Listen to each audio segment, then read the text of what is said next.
Welcome to the CyberFed show. I'm Dan Manson. I teach computer information systems at Cal Poly Pomona.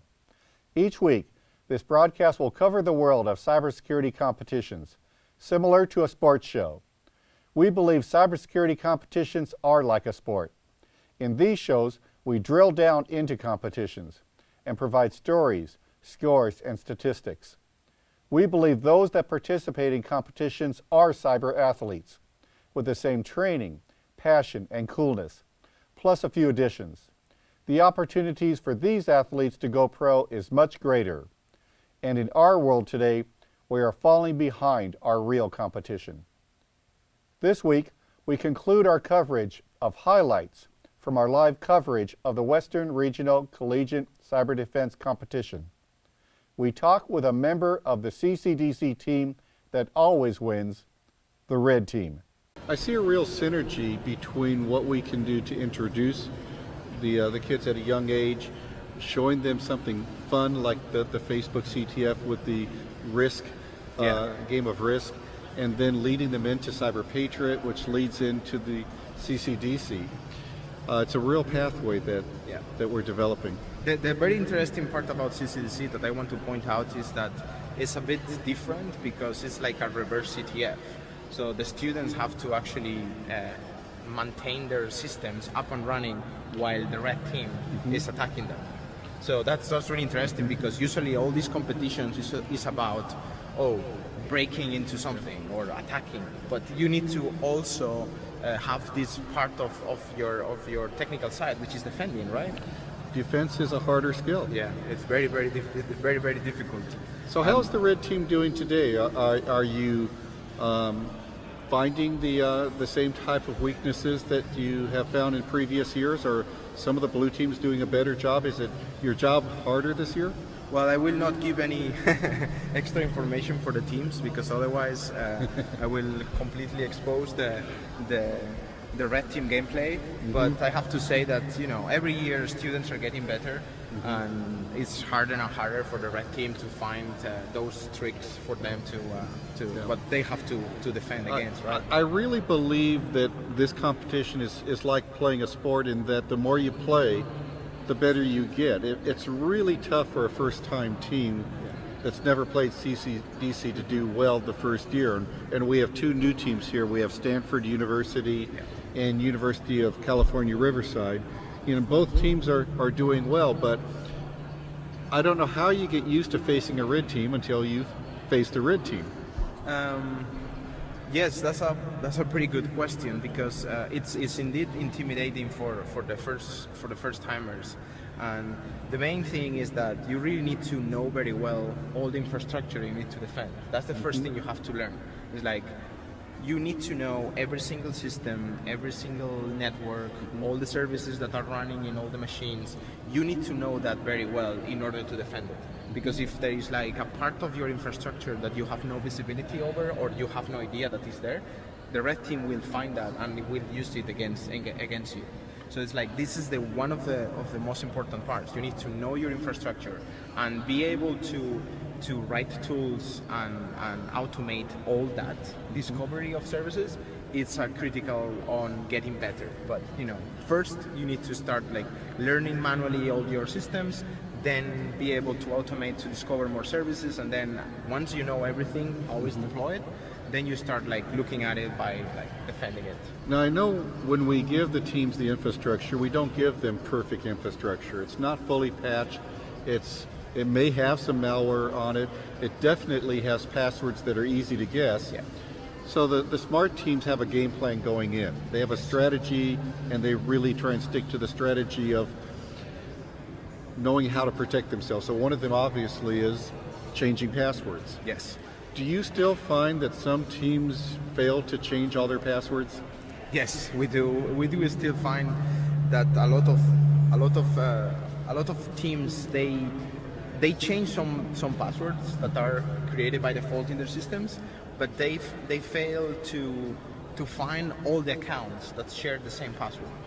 And especially they fail to find all the accounts that are shared in multiple systems, which is very important because you might think, well, there is a Windows system here that you has these user accounts, and then it's completely possible, and we find examples of that there is Linux systems that they have the same users and the same passwords, but they presume that that's not going to happen. So if you are going to be changing the default passwords of your systems, you have to do that across all your infrastructure, because otherwise it's completely it's a waste of your time. If you leave one account that has the default password on it, that's going to be the stepping stone for the red team to just go in. So if the red team gets a foothold, Yeah. that makes it a lot easier for them. Yes, definitely. I mean, we try to just find as many holes as possible to be able to have multiple ways to get back into a system. And once we are in, we try to just deploy our own what is called persistence, which means that different methods to get back in once we are kicked out. And sometimes it's quite overwhelming for the students to say, oh, I can't just do incident response to this machine. There's way too much things. So they just try to go back to a fresh start. But that also is like a race condition between blue teams and red teams. Because when you go back to a fresh set of machines, the red team knows what the vulnerabilities are and is going to be attacking them at the same time that you are patching them. So you have to rely on your automation to be able to do that. So it's not an easy competition, and I'm glad to say that teams are getting better. So every year is a bit harder. And you've hired a few students from these competitions. Yes. Now, when you make a decision to hire a student who's been in these competitions, is what they've learned in the competition just as valuable as what they've learned in the classroom? Yes, these competitions, the good thing that they have is that they really offer a very rich practical side of things. So it's not just what you read in a book that tells you how you have to implement security in a machine, right? But you have to, in this type of competitions, you apply those topics in a real scenario. And we did hire a couple of people that were participating here in the CCSC competition. We hired them for multiple roles in incident response team, threats infrastructure team, and what we are looking for is a mixed candidate that is able to know vulnerabilities and find vulnerabilities in infrastructure, but also is a person that can both defend and be a builder. So it has like a mixed profile of attacker, defender, and also is able to write tools or so parts of you need infra. somebody that can play offense, that can play defense, Yes. and knows how to communicate effectively both in a technical and non-technical way. Yeah, it's kind of like the perfect candidate, right? This is what we're looking for. But it's easier to find someone who is good in multiple topics, but without having to be an expert on something very specific, but generalist, that is called these days. And this is what we are definitely looking for.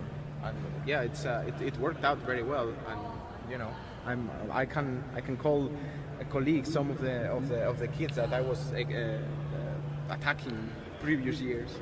So you're starting to have some students that have experience before college. Cyber Patriot experience. Is Cyber Patriot a way to start going down this road? Oh yes, we actually do. We do collaborate with CyberFed as well, and this is very good for the students to start getting interest in cybersecurity and technical fields in general. And at Facebook, we offer multiple positions. Internships for summer, and we did get a security ambassador last summer that was part of he was part of one of the teams here at CCDC as well. Yeah. So, at what age should students start playing in competitions, whether it's a CTF or a Cyber Patriot or another type of competition? What is the age that they really should look at starting this? I don't think there is a fixed answer, something like, oh, you have to, I give you this number and this is a magic number. It's more like you need to encourage them to start early, because this is when they are very open to learn new things, and then their mind is very flexible to just to catch up very abstract concepts.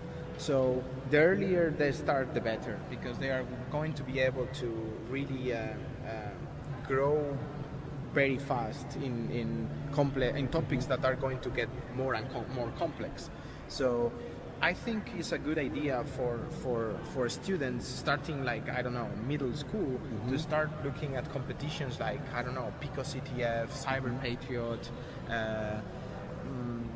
I don't know, get involved in some other cyber competitions that schools and institutions are now putting together for to be able to have this new set of people, because this is one of the problems right now in cybersecurity. We have a very big deficit of candidates. Please go to our CyberFed YouTube channel to view all current and past episodes. I'm Dan Manson. See you next week.